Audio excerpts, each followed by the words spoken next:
Enhance your roll and write games by laminating your score sheets. This also works great for travel and for print and play roll and writes as well.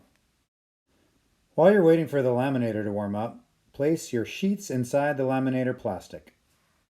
Next, carefully feed the plastic into the laminator and let the laminator work its magic. Then cut each sheet out using scissors or a paper cutter. Here I'm using the Doll 550 paper cutter, but scissors work just fine.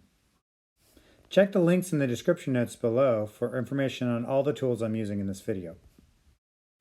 As a finishing touch, I like to round the corners with the corner cutter, but scissors work great for this as well.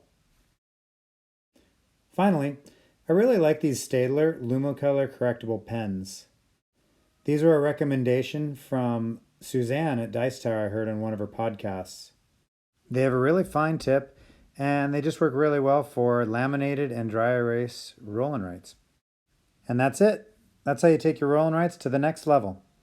Do you laminate your roll and writes? Any questions? Let me know in the comments below.